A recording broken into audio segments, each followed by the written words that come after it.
Okay, student. Today our next topic is relation between the zeros and coefficient of polynomial. यानी जो zeros और coefficient किसी भी polynomial का जीरोज और कोफिशिएंट के बीच क्या रिलेशन है वह हम यहाँ पर फाइंड करना आज सीखेंगे। तो जीरोज के बारे में हम पढ़ चुके हैं कल। तो today I will discuss here coefficient. What is the coefficient? A numerical or constant quantity placed before and multiplying the variable in a algebraic expression that is called a coefficient. ये कह रहा है कोई भी न्यूमेरिकल या constant value जो किसी भी वेरिएबल के पहले मल्टीप्लाई होता है उसी को हम लोग क्या कहते हैं, कोफिशिएंट कहते हैं। जैसे आपका देखिए ax plus b equal to 0, ये लीनियर इक्वेशन का आपका एक एग्जांपल दे रखा है मैंने स्टैंडर्ड फॉर्म। तो therefore we can say x is variable, तो a आपका क्या हो जाएगा, कोफिशिएंट हो जाएगा। जहां पर जिसके साथ वेरिएबल नहीं होगा वो आपका क्या हो जाएगा, कांस्टेंट हो जाएगा। उसी प्रकार से यहाँ पर एक्स स्क्वायर का कोफिशिएंट a हो गया, x का कोफिशिएंट b हो गया, c आपका कांस्टेंट वैल्यू हो गया।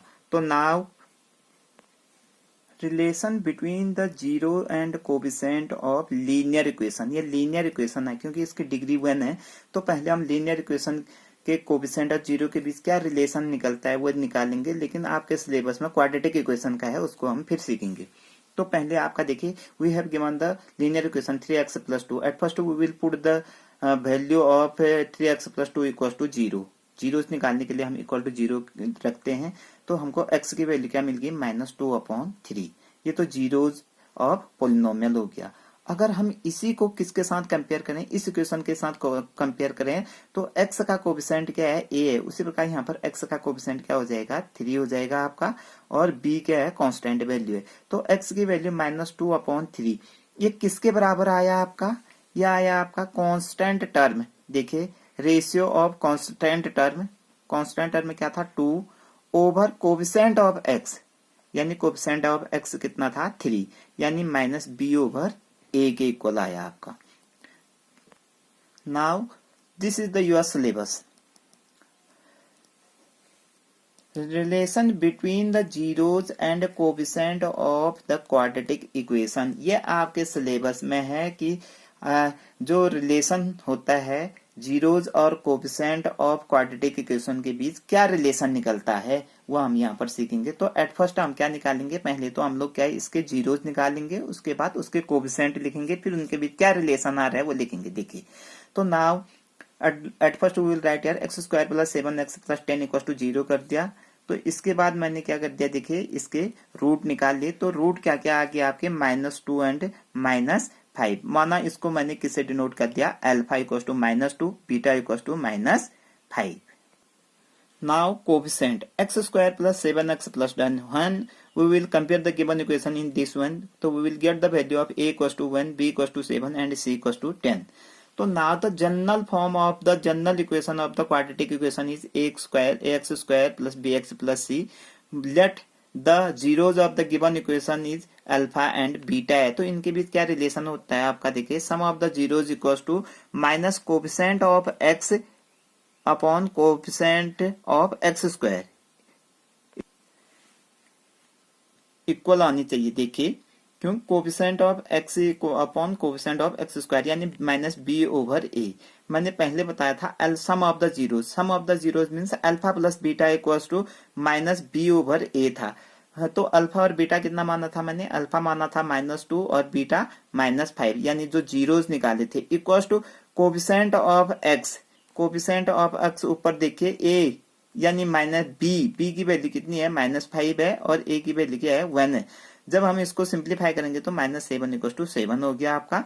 दूसरा हो गया आपका product of zeros equal to हो जाता है आपका constant term upon coefficient of X square, यानी इसको हम इस फॉर्म में भी लिख सकते हैं c/a। तो प्रोडक्ट अल्फा बीटा था आपका -5 into -2 equal to c constant value कितना था, 10 था, तो 10/1 हो गया आपका। तो 10 इक्वल टू 10 यानी left hand side equal to right hand side हो गया। तो ये वेरीफाइड हो गया आपको। कभी कभी क्या होता है, देखिए हमको sum of the zeros and product of zeros दिया रहेगा, आप लोगों ने क्वाड्रेटिक पोलिनोमियल फाइंड करना होगा। जबकि पहले हमने क्या किया था, पहले रिलेशनशिप निकाला था उसके जीरोज और कोफिशिएंट में। तो इस ढंग के क्वेश्चनों को कैसे करेंगे, देखिए at first let the quadratic equation, suppose quadratic equation equals to ax square plus bx plus c है and alpha its zeros are, alpha and beta इसके क्या है, जीरोज है। आपको पता है कोविसेंट ऑफ उसके जीरोज के बीच क्या रिलेशन होता है, alpha plus beta equals to minus B over A होता था आपका। तो अल्फा प्लस बीटा यानी sum of the zeros equals to आपका कितना दे रखा है, सम ऑफ जीरो दे रखा है आपका -3। तो वी कैन राइट यार -3 equals to minus B over A. -3 को -3/1 लिख सकते हैं हम लोग। तो और उसी प्रकार प्रोडक्ट ऑफ जीरोज यानी दोनों का zeros product of zeros also we have given here 2 दे रखा है, देखिए। तो 2/1 वी कैन राइट यार c ओवर a हो जाता है। जब हम इसको कंपेयर करेंगे तो we will get the value of a equals to आपका 1 आ गया, यहाँ भी सेम आना चाहिए आपका, एंड b इक्वल्स टू -3 क्योंकि यहाँ पर माइनस था और माइनस माइनस कैंसिल हो जाएगा तो 3 आ जाएगा आपका, और c इक्वल टू 2 हो जाएगा। सो द क्वाड्रेटिक इक्वेशन आप लोगों ने a b c की वैल्यू इसमें रख देना है। देखिए 1x square plus 3x plus 2 हो गया। अब equal to k bracket open X square plus 3x plus 2 लिख सकते हैं हम लोग। क्यों लिख सकते हैं, देखिए वेयर k इज कोई भी रियल नंबर हो सकता है, हो सकता है पोलिनोमियल आपका यहाँ पर 2x square plus 6x plus आपका 4 आ जाए, या कोई भी पोलिनोमियल आ सकता है। Therefore we can write the required equation of the polynomial is k bracket open x square plus 3x plus 2। इससे आपका एक जनरल फॉर्मूला आप इस फॉर्म में भी कर सकते हैं, k bracket open X square minus alpha plus beta यानी सम ऑफ द जीरो यहाँ पर लिख देंगे, उसको एक्स से मल्टीप्लाई कर देंगे, plus product of zero we will write here.